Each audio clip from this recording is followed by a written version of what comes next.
გამარჯობათ. მოგესალმებით კურსზე ფსიქიკის ანატომია. ეს არის კურსი, რომელიც შეიძლება ვთქვათ, რომ არის შესავალი კურსი ყველა სხვა დანარჩენი კურსებისთვის, რომლის გაკეთებასაც ვაპირებ. რა საჭიროა ახლა ეს კურსი? პირველ რიგში საჭიროა იმისთვის, რომ ჩვენ გქონდეს რაღაც საერთო კონტექსტი. როგორც ადამიანებს, რომლებიც მაგალითად ერთ ქალაქში ცხოვრობენ, არის გარკვეული მოვლენები, რომლებმაც იციან, ამ ადამიანებმა იციან ამ მოვლენების შესახებ რაღაც საერთო კონტექსტი აქვს, უთქმელად ულაპარაკოთ ხვდებიან, რაზე არის საუბარი. და ესეთი მცირე შესავალი არის, რომ ერთმანეთი გავიცნოთ. დავიწყებ მე, პირველი რაც უნდა იცოდეთ ჩემს შესახებ არის ის, რომ მე არ ვარ პროფესიონალი ფსიქოლოგი. ალბათ იკითხავთ მაშინ რატო ვაკეთებ კურსებს ფსიქოლოგიაზე, იმიტომ რომ ძალიან მიყვარს ფსიქოლოგია, ძალიან ბევრი რამ წავიკითხე, ბევრ ლექციას დავესწარი, ბევრი მოვისმინე. დიდი ხანია ვადევნებ თვალს. მეორეს მხრივ მე ძალიან მაინტერესებს იოგა და სხვა აზიური ფილოსოფიები, განსაკუთრებით იოგა და პროფესიით ვარ პროგრამისტი. აი ამ სამი დისციპლინის თანაკვეთაზე ვნახე, რომ საინტერესო რაღაცები ხდება. ერთის მხრივ ფსიქოლოგია ცდილობს შეისწავლოს ადამიანის ის მხარე, რომელსაც ჩვენ ალბათ ყველაზე მიახლოებულად დავარქმევდით პროგრამისტები, ინჟინრები, დავარქმევდით პროგრამულ უზრუნველყოფას, softwares. მეორეს მხრივ იოგა უფრო ფართოდ უყურებს ადამიანს, არა მხოლოდ softwares, არამედ hardware-იც აინტერესებს და კიდე სხვა რაღაცეებიც. და ნახე, რომ არის საინტერესო თანაკვეთები. და ვფიქრობ, რომ ეს კურსი საინტერესო იქნება. არა მხოლოდ იმ ხალხისთვის, ვისაც უბრალოდ მოყვარულის დონეზე ჩემსავით აინტერესებს ფსიქოლოგია, მე მგონი, რომ პროფესიონალი ფსიქოლოგებისთვისაც ბევრი ახალი და საინტერესო რამ უნდა იყოს აქ. კურსი დაყოფილი იქნება თავებად.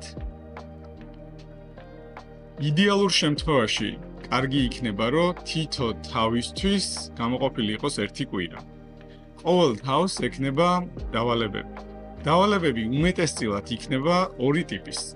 დავალება, რომელიც შეგიძლიათ მომენტალურად გააკეთოთ, ანუ დაჯდეთ და ნებისმიერ დროს გამოყოთ კონკრეტული დრო და გააკეთოთ და იქნება დავალებები, რომლებიც მომდევნო თავამდე ესე პერმანენტულად უნდა აკეთოთ და რაღაც ჩანიშვნები უნდა აკეთოთ. დავალებები არის ჩემი აზრით კურსის ყველაზე მნიშვნელოვანი ნაწილი. დაახლოებით რო გითხრათ ალეგორიულად, და ალეგორიებზე ახლა კიდე გეტყვით რაღაცას, მაგალითად ჩვენ რო ვსწავლობდეთ მუსიკას და მხოლოდ თეორიული ნაწილი გქონდეს, არასდროს არც ერთ ინსტრუმენტთან არ მივიდეთ. დაახლოებით რომ ვსწავლობდეთ პროგრამირებას და არასდროს კომპიუტერი არ გავხსნათ და არ ვნახოთ როგორ მუშაობს, როგორ შეგვიძლია დავწეროთ და გავუშვათ პროგრამა. აი დაახლოებით ესე არის. თუ თქვენ მხოლოდ თეორიულ ნაწილს მოусმენთ, არ მგონია, რომ რაიმე განსაკუთრებული ან შედეგი გქონდეს, ან ეფექტი გქონდეს, ან დაგაინტერესოთ. უფრო მეტი წილი 80%, 90% ალბათ იქნება დავალებები, რადგან დავალებების კეთების დროს თქვენ მუშაობთ ლაბორატორიაში, რომელსაც ქვია საკუთარი თავი.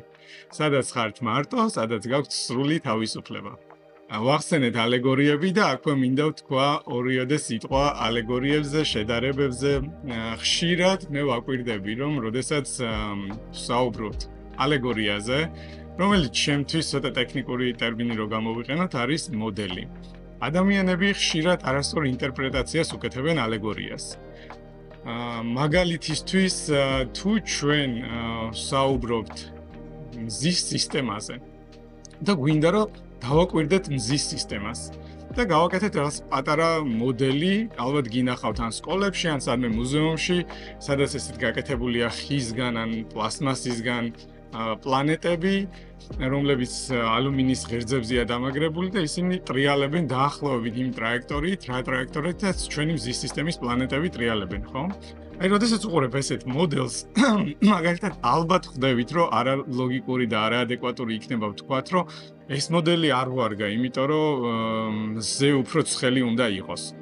გასაგებია, რომ ეს არის მიახლოებითი მოდელი, გასაგებია, რომ ამ მოდელის ამოცანა გვაჩვენოს მეტნაკლებად პლანეტების თანაფარდობა და მეტნაკლებად მათი მოძრაობის ტრაექტორია. ანალოგიურად აი ამ მოდელისა, ამ შედარებისა, ნებისმიერი სხვა მოდელიც არის რაღაც კომპლექსური სისტემის გამარტივებული ვერსია. გამარტივება თავის თავში გულისხმობს, რომ ყველაფერი ერთ-ერთზე არ დაემთხვევა. ჩვენ უბრალოდ უნდა გვახსოვდეს, რომ ნებისმიერი ალეგორია, ნებისმიერი მოდელი არის კონკრეტულ პარამეტრზე დაკვირვების მიზნით შექმნილი და მოფიქრებული.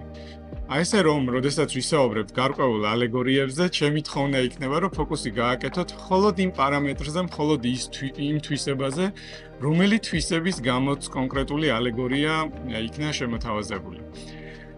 მაშ ასე მე გაგეცანით მეტად თუ ნაკლებად, ალბათ კურსის განმავლობაში უფრო მეტად გამიცნობთ, ძალიან გამიხარდება თქვენც თუ მეტყვით ორიოდე სიტყვას თქვენ შესახებ და როცა ვფიქრობდი რა კუთხით მეთხოვნა თქვენთვის, რომ თქვენი თავი გაგეცნოთ, მინდა რომ უფრო ფართო სურათი ავიღოთ.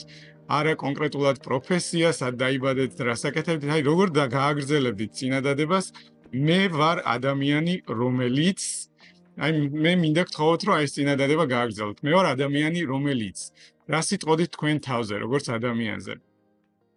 ძალიან მიხარია რომ მოხვედით, ძალიან მიხარია რომ კურსს ესწრებით, შევხვდებით მომდევნო თავში.